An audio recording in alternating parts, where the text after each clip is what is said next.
தொடர் மழை காரணமாக சென்னை மெரினா கடற்கரைக்கு செல்ல பொதுமக்களுக்கு 3வது நாளாக தடை விதிக்கப்பட்டிருக்கிறது. தென்மேற்கு வங்கக்கடலில் நிலை கொண்டிருந்த டித்வா புயலானது நேற்று குறைந்த காற்றழுத்த தாழ்வு மண்டலமாக வலுவிழுக்கும் என்று சென்னை வானிலை ஆய்வு மையம் தகவல் தெரிவித்திருந்தது. அந்த வகையில் நேற்று முதலாகவே சென்னையில் பரவலான இடங்களில் தொடர்ந்து மிதமான சாரல் மழையானது தொடர்ந்து பெய்து வருகின்றது. அதற்கு முந்தைய நாளும் சென்னையில் இருக்கக்கூடிய பரவலான இடங்களில் மிதமான சாரல் மழையானது பெய்து வந்திருந்தது.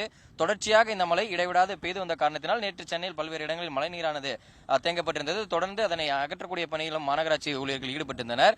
அதற்கு முந்தைய நாள் கடந்த ஞாயிற்றுக்கிழமையின் பொழுது பொதுமக்கள் மழையின் காரணமாகவும் புயலின் காரணமாகவும் சென்னை மெரினா கடற்கரைக்கு பொதுமக்கள் யாரும் வரக்கூடாது என்று காவல்துறையினரால் அறிவுறுத்தப்பட்டிருந்தது. அப்படி அறிவுறுத்தப்பட்டிருந்த போதும் பொதுமக்கள் அந்த அறிவிப்பை மீறியும் ஏராளமான பொதுமக்கள் கூட்டமாகவும் அதே போன்று தங்கள் குடும்பத்துடனும் இங்கே பொதுமக்களுக்கு மெரினா கடற்கரைக்கு வந்திருந்தனர். இந்த பகுதியே மக்கள் வெள்ளத்தால் சூழப்பட்டிருந்தது. அதன் பகுதியில் கூட்டத்தை கட்டுப்படுத்த வேண்டும் என்ற நோக்கில் கடந்த ஞாயிற்றுக்கிழமையின் பொழுது காவல்துறையினர் பொதுமக்களை யாரும் மெரினா கடற்கரைக்கு உள்ளே அனுமதிக்க விடாமல் பேரிகார்டுகளை அமைத்து பொதுமக்கள் யாரும் உள்ளே வரக்கூடாது என்று தடுத்திருந்தனர். நேற்றும் பொதுமக்கள் யாரும் மெரினா கடற்கரைக்கு உள்ளே வருவதற்கு காவல்துறையினர் அனுமதியை மறுக்கப்பட்டிருந்தனர். தொடர்ந்து இன்றும் மழை பெய்து பல்வேறு இடங்களில் மழை பெய்து வருவதாலும் சென்னையை ஒட்டியிருக்கக்கூடிய பகுதிகளிலும் சென்னையிலும் தொடர்ந்து சாரல் மழை மிதமான மழை பெய்து வருவதாலும் இன்று 3வது நாளும் சென்னை மெரினா கடற்கரைக்கு பொதுமக்களை யாரும் காவல்துறையினர் உள்ளே அனுமதிக்கவில்லை. இந்த தற்போது நாம் நிற்கக்கூடிய இந்த பகுதியானது மெரினா கடற்கரையில் இருக்கக்கூடிய இந்த சர்வீஸ் சாலை பகுதி. இந்த பகுதியில் முழங்கால் வரை அந்த மழை நீரானது தேங்கி இருக்கக்கூடிய அந்த காட்சிகளை நாம் பார்த்துக் கொண்டிருக்கிறோம். தொடர்ந்து சர்வீஸ் சாலையை அடுத்து கடற்கரைக்கு செல்லக்கூடிய அந்த மணல் பரப்பு பகுதிகளும் தொடர்ந்து அந்த மழை நீரானது முழங்கால் வரை தேங்கியிருக்கக்கூடியது. இங்க இருக்கக்கூடிய கடைகளும் அந்த மழை நீரில் மிதக்கக்கூடிய அந்த ஒரு காட்சிகளை நாம் பார்த்து வருகின்றோம்.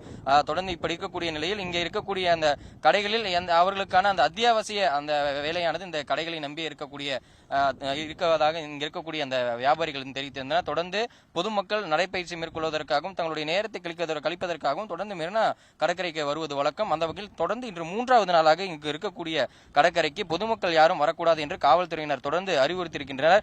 அதே போன்று இங்கு வரக்கூடிய பொதுமக்கள் யாரும் அந்த அறிவிப்புகளை மீறி தெரியாமல் இங்கு வரக்கூடிய பொதுமக்கள் யாரும் காவல்துறையினர் இந்த கடற்கரைக்கு உள்ளே அனுமதிக்க விடாமல் பேரிகார்டுகளை சாலையின் இருபுறமும் அமைத்து இங்கு இருக்கக்கூடிய பொதுமக்களுக்கு ஒலிபெருக்கி வாயிலாகவும் அதே போன்று இங்க இருக்கக்கூடிய காவல்துறையினர் தொடர்ந்து எச்சரிக்கை விடுத்து வருகின்றனர். தூய்மை பணியாளர்களை தவிர்த்து உள்ளே யாருக்கும் செல்வதற்கு அனுமதி இல்லை எனவும் அதே போன்று இந்த பகுதியில் தடையை மீறி யாரும் உள்ளே வரக்கூடாது என்று தொடர்ந்து அறிவுறுத்தப்பட்டு வருகின்றனர்.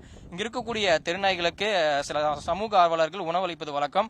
அந்த வகையில் இங்க இருக்கக்கூடிய இந்த தொடர்ந்து தினமும் அந்த சமூக ஆர்வலர்கள் உணவளிக்க வருவதை அந்த இங்க இருக்கக்கூடிய திருநாய்கள் எதிர்பார்த்தும் இருக்கின்றன. அவர்கள் அந்த அதே போன்று இங்க இருக்கக்கூடிய வர நபர்கள் ஒவ்வொருவரும் தங்களுக்கு உணவளிக்க வரும் நபர்கள் என்று தொடர்ந்து இந்த திருநாய்களும் இங்கே உணவில்லாமல் சிரமப்படக்கூடிய அந்த ஒரு நிலையும் இந்த மெரினா கடற்கரையில் தற்போது ஏற்பட்டிருக்கின்றது. தற்பொழுது நாம் பார்த்து கொண்டிருக்கக்கூடிய பகுதி இந்த மெரினா கடற்கரையில் கடைகள் அமைத்திருக்கக்கூடிய பகுதி. இந்த கடைகளானது தொடர்ந்து இங்க இருக்கக்கூடிய மழை நீரால் சூழப்பட்டிருக்கக்கூடிய அந்த ஒரு காட்சிகளை பார்த்துக் கொண்டிருக்கின்றோம். தொடர்ந்து மழை பெய்து வந்தாலும் தொடர்ந்து இங்க இருக்கக்கூடிய மழை நீரானது அகற்றப்பட்டே வருகின்றது. சென்னையில் பெய்து வரக்கூடிய மழையால் சென்னை வாசிகள் பாதிப்புக்குள்ளாகி இருப்பது குறிப்பிடத்தக்கது. பிளே ஸ்டோர் மற்றும் ஆப் ஸ்டோரில் இருந்து பாலிமர் செயலியை QR கோடு மூலம் பதிவிறக்கம் செய்யுங்கள். செய்திகளை உடனுக்குடன் பெறுங்கள்.